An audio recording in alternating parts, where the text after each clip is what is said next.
Monsieur le Président de l'Assemblée nationale, Monsieur le ministre des Finances, Madame la secrétaire d'État, chers collègues. Monsieur le ministre, ni ko ki ma wuutu fii waxee bokk nga ci ministre yi fii gën a bëri di jaar te bokk ak ñu ay waxtu yu bëri man ma xam la depuis 14e législature te gis naa ni sa taxawaay dara soppewu ci da nga nekk nit ku dal ku yiw ñu ngi lay jaaleel mbokk mi fi jóge sa doom ji yàlla na ko yàlla gàttandu te yàlla wutale la ko. Monsieur le ministre, loi yi nga fi indi jàpp naa ni dinañ ko woote ndax loi yu baax la waaye du problème loi la ñu am ci jamono yi ñu nekk ci Sénégal luy gàllankoor économie bi bokk na ci luy gàll suñu économie taxawaay ak xiiroo kaayoo gu nekk ci entre président de la République ak premier ministre kooku wax naa ko fi waxaat ko fi yow miin nga sama kàddu yooyu te gisuma coppetu am ci au contraire day gën di yées dem na ba àdduna gi yëpp moom la ñuy waxtaanee këru Sénégal yëpp moom la ñuy waxtaanee bu fekkee ni dañuy wut ñi nga xam ne dañu war askan wi soxlawul ñuy dem bitim réew soxla yu ñuy xool opposition bi dañuy xool ñaar ñi nga xam ne dañ leen dénk réew bu nekk ci ay jafe-jafe ñu war a taxaw temm régler problème sénégalais yi ñu nekk di xiiroo ko ŋaayoo bu kenn ki tey jii nii mu ngi woo mbooleemu premier ministre Sénégal nee na dañu am problème sécurité intérieure am nañu problème mu koom naam problème sécurité intérieure xiiroog ŋaayo bi bu dañul mun nañu yóbbu ci musiba comme yu réewu Afrique yu bëri demee ci ay musiba ndax xiiroog ŋaayoo entre président de la République ak premier ministre Moustapha ju joxe fàttali exemple Niger en 95 quand le président Barré et le premier ministre Amadou se tiraient dessus constamment. On sait comment, quand le président Mohamed Ousmane et le premier ministre Amadou se tiraient constamment dessus, on a vu le résultat le 11 janvier 1996. bi ci des bu fekkee da ngay woote dialogue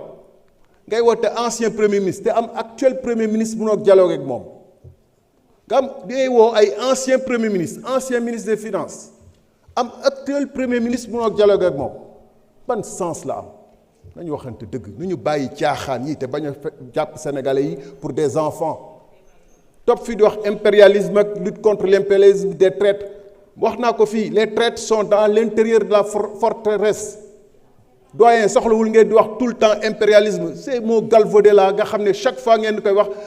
les attaques contre mais am États-Unis sax dañ koy attaquer cyber attaque bàyyi leen caaxaan yi te wax ak sénégalais yi dëgg États-Unis dañ koy cyber attaque France dañ koy cyber attaque ngeen jàpp ni parce que dañu caaxaan ba ñu cyber attaque ñu ngeen jàpp ni que impérialisme bi ñoo nekk ci ginnaaw nañu liggéey te bàyyi caaxaan yi président de la République maa ngi dégg muy naan day évaluer ay directeurs généraux ay ministres chaque 15 jours chaque conseil des ministres ngeen war a def conseil ministériel évaluation gëmul loolu bu ko gëmoon DG Azer bi du fa des 2 ans dans 11 jours munoo 37 milliards réer munoo électrifier lu muy 30 villages 37 milliards réer munoo électrifier lu muy 30 villages ñu naan dañ lay évaluer nañu bàyyi caaxaan yi te liggéey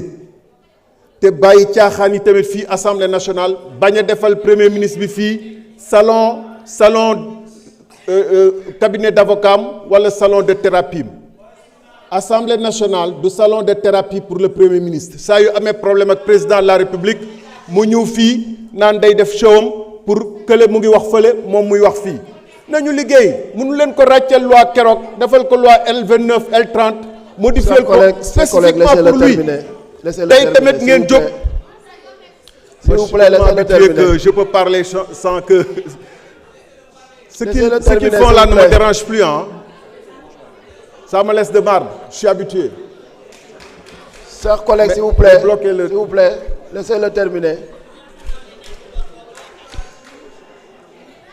Oui, maa ngi doon wax ni dañu war a bàyyi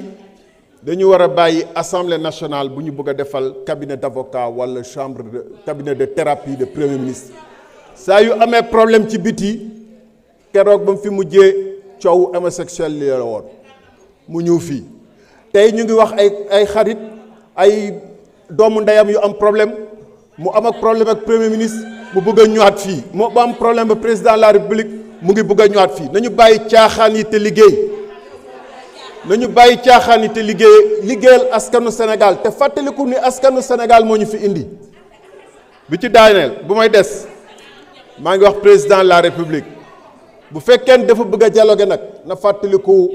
les rassemblements des travailleurs du Sénégal ñooñu soxla nañu déglu président de la république bu fekkee ni mu ngi bëgg a toog ak ay ancien premier ministre ancien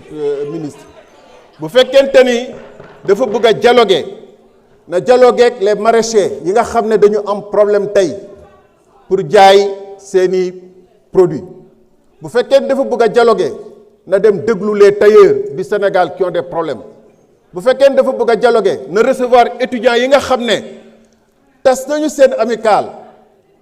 amatuñ droit à la parole à l'université te seen mbokk dee muy Abdoulaye Ba ñooñu war na leen recevoir dialogue ak ñoom te mu bàyyi dialogue yi maa ngi nuyu nag sama mbokk bi nga xam ne nee na egsi na